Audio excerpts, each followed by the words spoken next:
Internet, it's your old friend Dominic here with the All-American Casino Guide, a channel dedicated to providing you with all the tips, tricks, tutorials, and trivia you need to know about casinos and casino games. If you're new here, go ahead and start by clicking that subscribe button and ring-a-ding-ding-ing that notification bell, because it's the only way you're gonna know every single time we upload one of these videos, like this countdown, because today we're gonna count down the ultimate poker scenes in movies.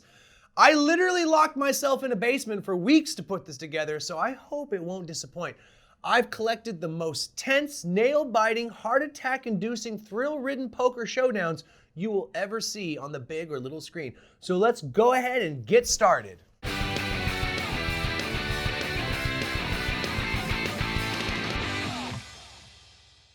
Number 5, Mississippi Grind. In this wild casino romp of a movie, Ben Mendelsohn and Ryan Reynolds travel across New Orleans chasing them big wins. Among the many great gambling scenes in this movie, there's a particular poker showdown between our degenerate gambler but protagonist Gerry and a woman player, which is one of the more interesting parts of the film. Heads up. With everyone else folded, Gerry finds himself with 2 pairs on the flop, jacks and aces. On the turn card, that goes up to a full house. A check. And Gerry does his best to fake having a terrible hand, and this evidently makes the woman at the table push a cautious all in. All in. Seeing that she has fallen for his clever ruse, he matches her to reveal she was holding an ace and a queen the entire time. However, in what could possibly be one of the most ridiculous river card reveals ever, a queen is put on the table, which turns her hand into a higher full house, utterly destroying his. His loss is in fact so bad that she even apologizes for it. Sorry, The scene is strong, well acted, and a true punch to the gut. I'm gonna get a smoke. Let's go again. Number 4, Sin City, A Dame to Kill For. We're going black and white this time with Sin City, A Dame to Kill For. Robert Rodriguez's adaptation of a Frank Miller comic book that oozes style and atmosphere from every orifice, especially in its 2 infamous poker scenes in which Johny, a young and talented gambler, goes up against a sleazy and corrupt Senator Roark, who is known for being a sore loser who will murder anyone who beats him at poker. Poker. Savage power in gentlemen's hands. It's a good game. Now, who wants to play? After miraculously winning a ton of dollar coins with just 1 spin of the slot machine, Johny joins the poker table in the dingy cigarette smoke den at the back of the bar, where for some reason they're all using coins as chips and playing what seems to be 5-card draw. A few threats and menacing stares later, the hands are dealt and everyone chickens out except for the senator, who goes in big. The senator and of course Johny, who matches his bet. The senator condescendingly reveals 2 pairs, but Johny bites back with 3 of a kind. A few more threats and menacing stares later, and Johny pushes in a good sum of 500 green ones, and of course, the senator calls.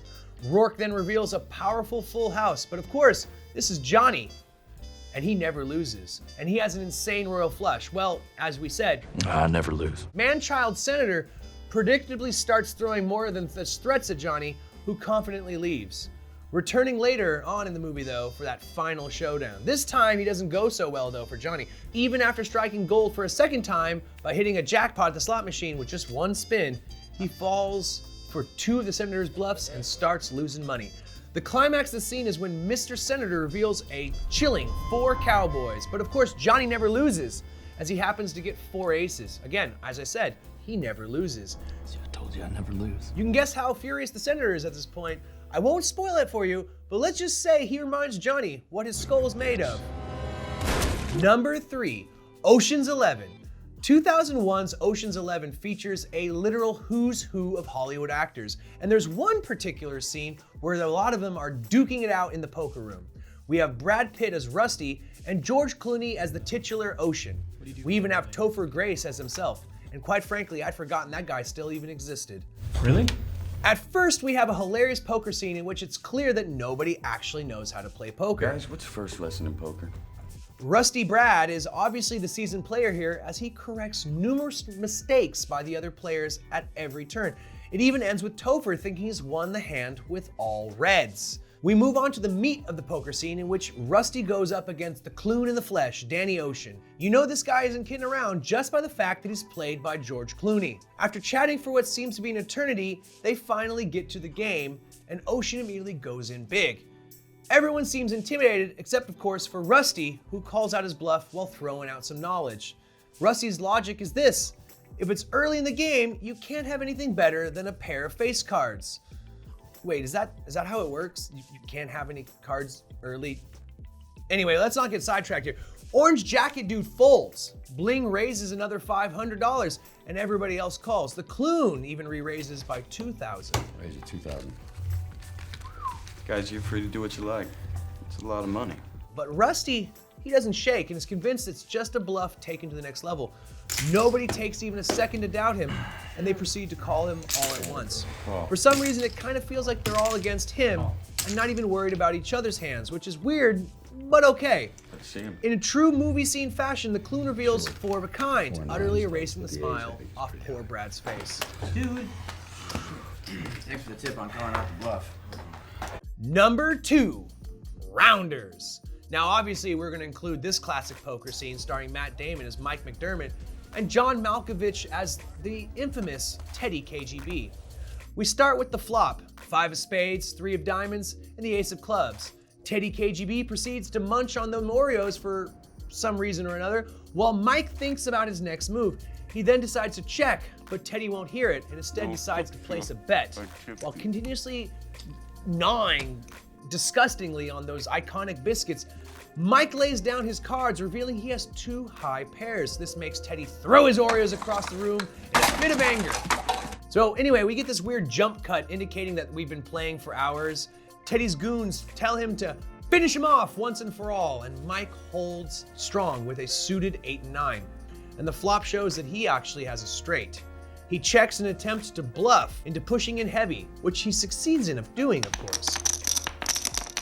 2 grand? The turn reveals the 2 of clubs. Pretty useless, but okay, that's poker for you. Mike keeps his bluff going and makes Teddy splash the pot even further. Betty? All. But finally, Mike reveals his big bluff, and Teddy fires up and starts throwing some KGB lingo. What a scene. He tripped me! And our number 1 movie is Casino Royale. There's a reason that the final poker game in Casino Royale is at the top of our list, as it's easily the biggest, highest stake match in history. It consists of an incredible showdown of which chances of happening in real life are completely astronomical. The big blind is now $1 million. The game's blinds are a whopping $1 million. And the last betting round starts immediately with an all-in, followed by a raise, followed by the iconic criminal banker villain, Le Chiffre, re-raising yet again. Race. At this point, the pot is already a few tens of millions of dollars, but after a staring match between the titular character James Bond, he goes all in with his 40 million and something $100,000. 40,500,000 all in. Le Chiffre matches and throws in all his chips at this point. There's so much money, it's pretty much scary to count, so we go straight to the showdown. We have our white-haired Asian guy showing a flush, and the big guy from Snatch throwing down a pair of 8s, showing a full house, which of course beats the previous hand. Le Chiffre shows an even higher full house, taking the lead. And what could James Bond possibly have at this point? Well, if you haven't learned anything by watching these films, it's that James Bond always has luck on his side. I mean, of course he does. He's James frickin' Bond. He turns over his cards to reveal the strongest hand possible, a straight flush. In reality, I was a bit disappointed that it wasn't a royal flush. I mean, come on, Bond. But nonetheless, he beats everyone at the table and goes home with a nice sack of $115 million. To put that in perspective, actual real-life pots never get any bigger than around 13 to 15 million, and those pots are extremely rare. Bond really should have been a poker player instead of a secret agent. Monsieur Bond wins. For you. Thank you very much. So there you have it, the top 5 best poker scenes in movies. If you think we've missed a good one, or you're angry and disagree with our list, let us know in the comments down below. While you're at it, remember to clickety-clack that like button, slam that subscribe button, ring-a-ding-ding that notification bell like it's in Philadelphia. Make sweet love to that share button and throw it all over the internet because we want this channel to grow, ladies and gentlemen. My name's Dominic, and this has been the All-American Casino Guide reminding you, play responsibly.